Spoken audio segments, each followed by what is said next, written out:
하나님 아버지, 가물었던 온 땅에 축복의 단비를 내려주시니 감사합니다. 하나님 아버지, 온 땅을 하늘의 비로 적시시는 것처럼 저희 모든 영혼들, 저희의 삶도 주님의 주시는 단비로 축복을 허락하여 주시옵소서. 저희가 주님의 내려주시는 그러한 영의 단비 아래서 늘 아버지 촉촉하게 젖어 있으며 그 축복 가운데서 하루하루 복을 누리게 하여 주시옵소서. 하나님 아버지, 오늘도 주의 말씀을 듣고 주의 말씀을 묵상하는 가운데 또 그 말씀 안에서 승리하는 하루가 되게 하여 주시옵소서. 이 말씀을 저희로 받고 깨닫게 하여 주시옵소서. 예수 그리스도 이름으로 기도합니다. 아멘. 오늘 주시는 하나님 말씀은 열왕기상 10장 1절부터 10절까지입니다. 열왕기상 10장 1절부터 10절까지 저와 여러분이 함께 읽겠습니다.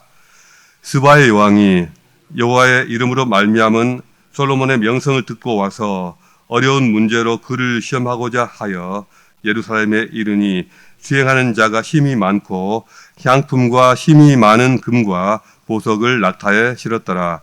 그가 솔로몬에게 나와 자기 마음에 있는 것을 다 말하매 솔로몬이 그가 묻는 말에 다 대답하였으니 왕이 알지 못하여 대답하지 못한 것이 하나도 없었더라. 스바의 여왕이 솔로몬의 모든 지혜와 그 건축한 왕궁과 그 상의 식물과 그의 신하들의 좌석과 그의 시종들이 시립한 것과 그들의 관복과 술관원들과 여호와의 성전에 올라가는 층계를 보고 크게 감동되어 왕께 말하되 내가 내 나라에서 당신의 행위와 당신의 지혜에 대하여 들은 소문이 사실이로다. 내가 그 말들을 믿지 아니하였더니 이제 와서 친히 본즉 내게 말한 것은 절반도 못되니 당신의 지혜와 복이 내가 들은 소문보다 더하도다. 복되도다 당신의 사람들이여, 복되도다 당신의 이 신하들이여, 항상 당신 앞에 서서 당신의 지혜를 들음이로다. 당신의 여호와 하나님 여호와를 송축할지로다.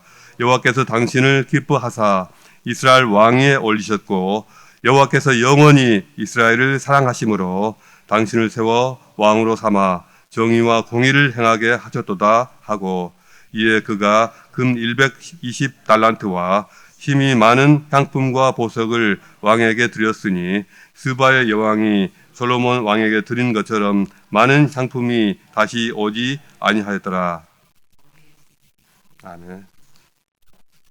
여기까지만 읽겠습니다.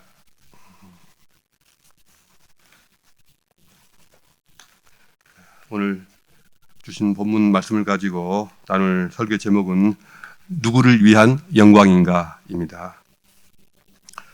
솔로몬은 이스라엘 왕국의 최전성기를 이룬 왕이었습니다. 오늘 솔로몬 시대 최전성기를 상징하는 한 일화가 소개되고 있습니다. 스바의 여왕이 사절단을 이끌고 찾아온 것입니다. 학자들에 따라 이 스바가 정확히 어디였는지 어느 지역인지 의견이 분분합니다. 성경에 등장하는 스바라는 나라는 주로 장사하는 상인들과 관련이 많습니다.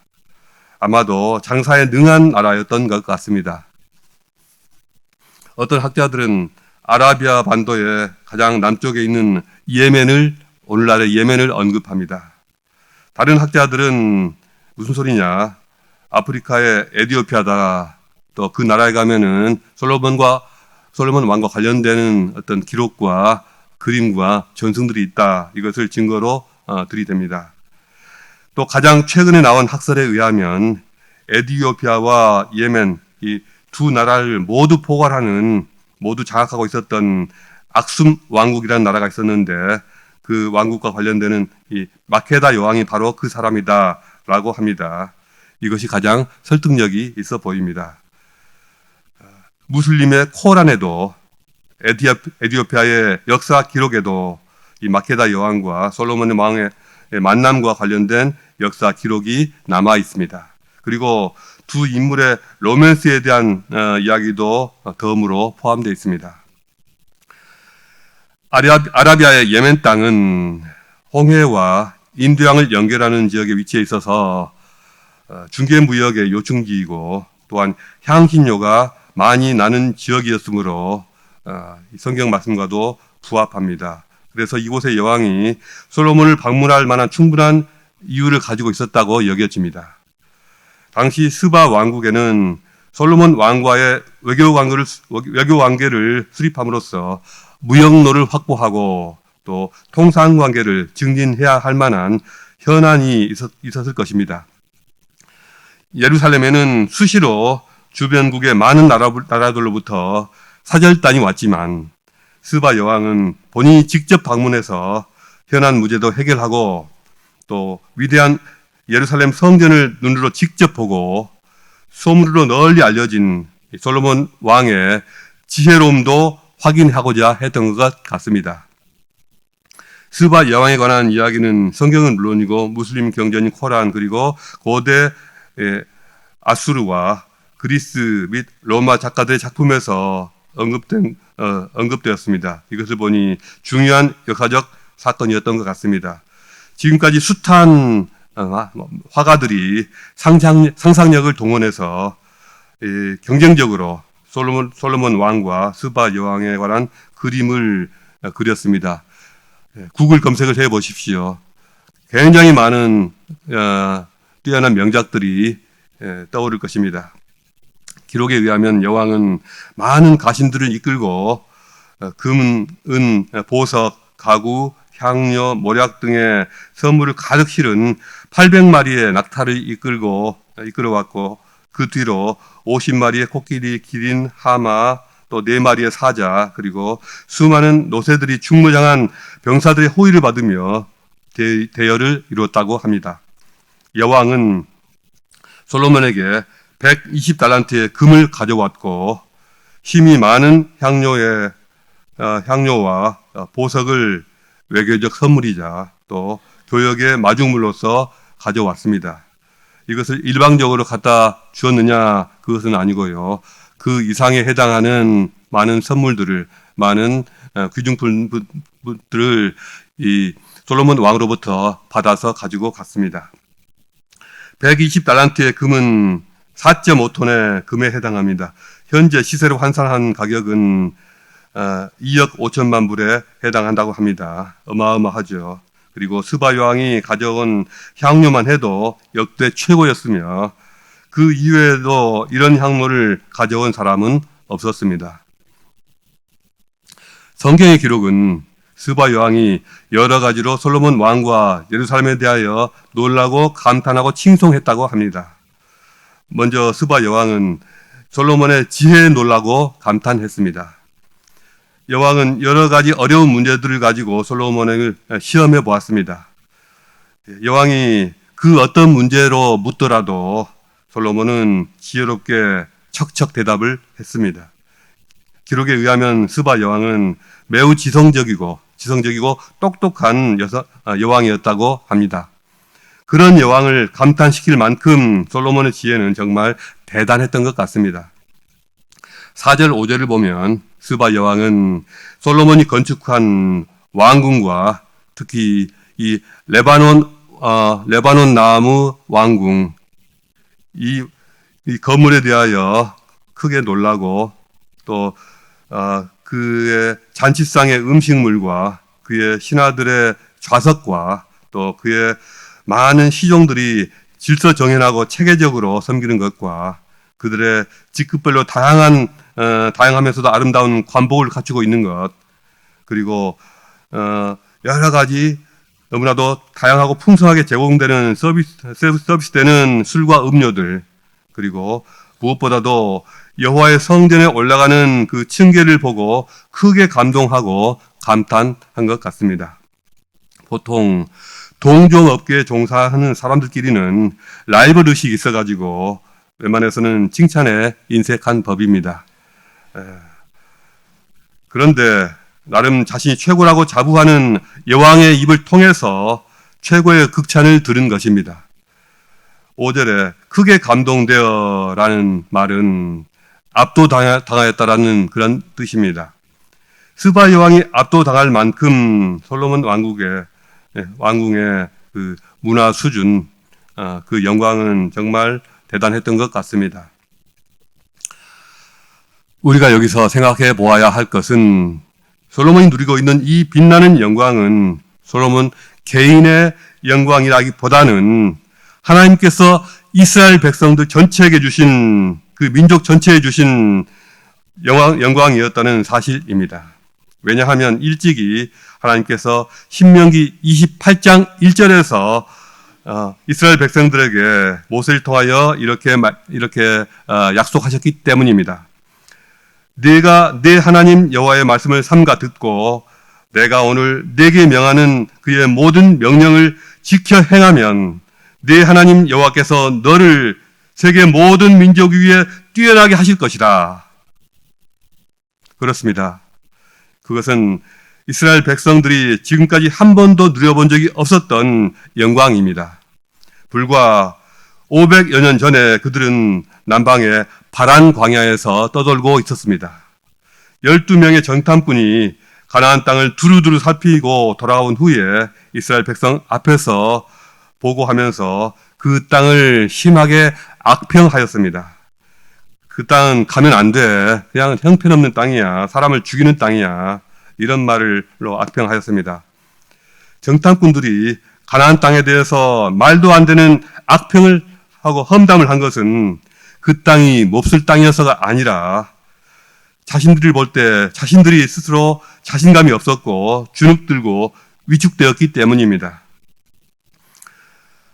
그 땅에 안악자손이 크고 장대하다, 그것이 중요한 것이 아니라 우리는 스스로 보기에도 메뚜기 같으니 그들이 보기에도 그와 같았을 것이라, 바로 이것이 그들의 본심이었습니다.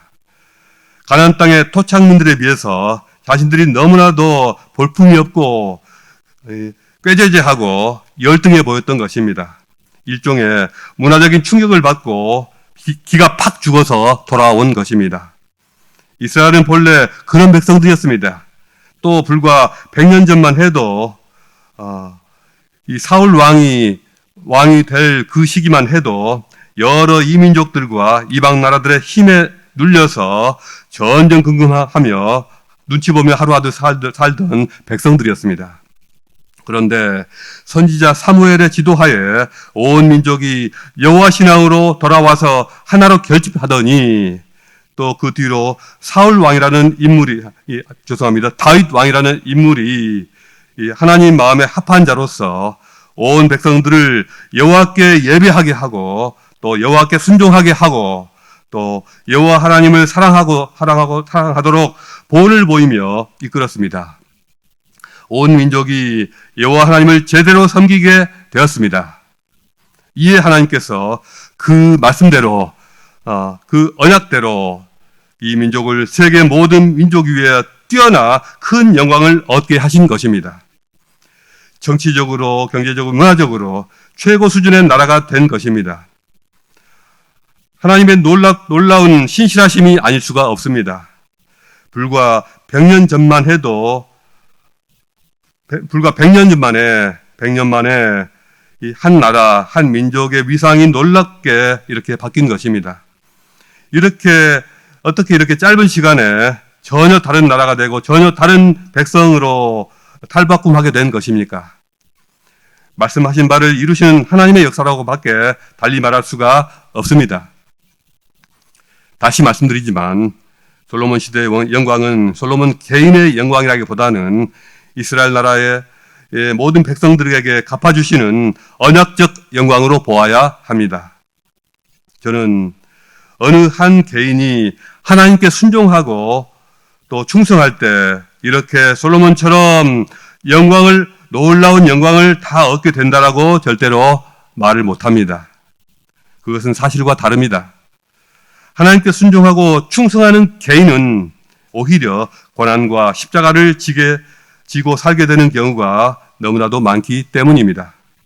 반면에 한 민족이나 한 국가가 하나님 말씀에 순종하고 성경적인 삶으로 돌아올 때 신명기에서 약속하신 하나님의 언약적 축복과 언약적 영광이 분명히 찾아오게 될 것이라고 저는 확신합니다. 이것은 여호와 하나님의 언약적 약속으로서 역사상 많은 나라들 가운데서 이 사실이 증명되었습니다. 스바 여왕이 솔로몬의 지혜와 영광을 두 눈으로 목격했을 때 여왕은 단순히 왕궁의 외적인 화려함이나 세속적인 번영을 부러워하고 그것만으로 감탄한 것이 아니라 솔로몬에게 지혜와 번영을 주신 그의 하나님을 찬송하고 있습니다. 당신의 하나님 여호와를 송축할지로다. 여호와께서 당신을 기뻐하사 이스라엘 왕위에 올리셨고 여호와께서 영원히 이스라엘을 사랑하심으로 당신을 세워 왕으로 삼아 정의와 공의를 행하게 하셨도다 라고 말합니다. 이 말만 들어도 스바 여왕은 그저 물질적 화려함이나 번영에 눈이 확 돌아간 허영기 있는 여자가 아니라 영성과 지성을 갖춘 여성이었다는 것이 분명합니다. 그의 입술을 통하여 하나님은 영광 받으셨습니다. 뿐만 아니라 성경에는 기록되어 있지 않지만 그녀가 우상을 섬기던 데서 마음을 돌이켜 이스라엘의 하나님 여호와를 믿게 되었다는, 그리고 자신의 나라마저도 여호와 하나님을 믿는 그런 나라로 바꿨다는 그러한 전승이 곳곳에 남아 있습니다. 마태복음 12장 24절에서는 예수께서도 이 남방 여왕을 인정하시고 칭찬하신 적이 있습니다. 그러므로 솔로몬이 누린 영광은 단순히 솔로몬 개인을 위한 영광이 아닌 모든 사람이 하나님께로 나아가기 위한 영광이라고 보아야 합니다. 이렇듯 이스라엘 백성이 세상 열방 가운데서 자신의 역할을 다함으로써 하나님께서 영광을 받으시고 열방이 주께로 돌아와야만 했습니다. 모든 열방 나라에서 사람들이 이스라엘 하나님을 알게 되고 시온의 영광이 온 땅에 빛나게 되는 그것이 하나님의 뜻이었습니다. 그러나 그렇게 시작되었을지언정 그렇게 끝나지는 못했던 것입니다. 솔로몬 개인으로서는 평생 동안 모든 영광을 누렸을지는 모르나 하나님께는 피다가 만 꽃이었고 익다가 만 과일에 불과했습니다. 시온의 영광은 완전한 것이 못 되었고 항구적인 것이 되지 못했습니다. 그는 스바 여왕처럼 영성을 가진 예외적인 여성만큼은 하나님께로 돌아오게 할 수 있었으나 나머지 700여 명의 아내와 300명의 첩들이 자신들의 우상을 궁전으로 가지고 들어오고 이방 제사를 끌어오는 것을 막지는 못했습니다. 그는 이들을 변화시키는 것이 아니라 이들에 의해서 자신이 변화되어 갔습니다. 솔로몬이 죽자 그의 아들 르호보암에게 북쪽 10지파를 대표하여 여로보암이 나왔습니다. 그가 이렇게 말합니다. 왕의 아버지가 우리의 멍에를 무겁게 하였으니 왕은 이제 왕의 아버지가 우리에게 시킨 고역과 매운 무거운 멍에를 가볍게 하소서. 그리하면 우리가 왕을 섬기겠나이다. 이것이 무슨 말입니까? 이 말 뜻을 생각해 보십시오. 솔로몬 시대의 그 빛나는 영광이 자신들과는 전혀 무관하다는 말 아닙니까? 자신들은 한 번도 그것을 나눠본 적이 없다. 그것은 솔로몬 개인의 영광이었을 뿐이고 다윗 집안의 영광이었을 뿐이다. 우리와 그것이 무슨 상관이 있느냐? 우리는 그저 고통스럽고 힘들었을 뿐이다. 우리 좀 그만 못 살게 굴어다오. 이 말을 하고 있는 것입니다. 그렇습니다. 솔로몬의 영광은 온 이스라엘 백성들이 함께 누리고 함께 즐거워하는 그런 영광이 아니었습니다. 그들만의 영광, 그들만의 축제였습니다. 오늘날 대한민국 스포츠 영웅 손흥민이나 또 K-팝의 기수 지금 조금 식었지만요, BTS 같은 젊은이들이 세계 방방곡곡에 이름을 날리며 대한민국의 위상을 높이고 있습니다. 그런데 한국 사람이라면 모두가 함께 자기 일처럼 열광하고 또 자기 일처럼 기뻐하고 자기 일처럼 응원하는 모습을 보이고 있지 않습니까? 그렇지 않습니까? 모두가 단지 그들 개인의 영광으로만 여기지 않고 우리 모두에게 기쁨과 영광을 주는 것으로 받아들이고 있는 것입니다. 이것은 지극히 건강하고 바람직한 것입니다. 한국 사람들이 지나치게 국뽕 아니냐, 단지 한국 사람이라는 이유만으로 일방적으로 그렇게 열을 내느냐, 당신과 무슨 상관이 있느냐 생각할 수도 있지만 그것이 상대방을 배척하고 깎아내리는 것만 아니라면 저는 이것이 맞다고 생각합니다. 왜냐하면 그 스타들 스스로가 사랑받을 만한 행동을 하기 때문입니다. 그들은 함께 기뻐하고 함께 즐거워하는, 함께 영광을 나누는 법을 잘 압니다. 반면에 솔로몬은 그렇지 못했던 것 같습니다. 솔로몬은 스스로가 이룬 성취와 영광은 그들만의 영광, 그들만의 축제였다는 것입니다. 나머지 대부분의 백성들은 함께 기뻐하고 함께 영광을 누리는 것이 아니라 오히려 그 영광의 그늘 밑에서 더 큰 아픔과 고통을 겪고 있었다는 것입니다. 솔로몬은 그들을 외면하였고 그들에게 눈을 감고 있었습니다. 이것이 문제였습니다. 우리가 살면서 얼마나 큰 영광을 누리느냐보다 훨씬 더 중요한 것은 그것이 누구를 위한 영광이냐, 무엇을 위한 영광이냐 하는 것입니다. 세상에 아무리 뛰어난 인물이라도 영광을 독점하며 자기 영광에 취해서는 안 됩니다. 말로는 하나님께 영광을 돌립니다 하면서 한 개인이 모든 영광을 빨아들인다면 하나님께는 별로 영광이 되지 못합니다. 영광은 나누는 것이고 함께 누리는 것이지 개인이 독점하는 것이 아닙니다.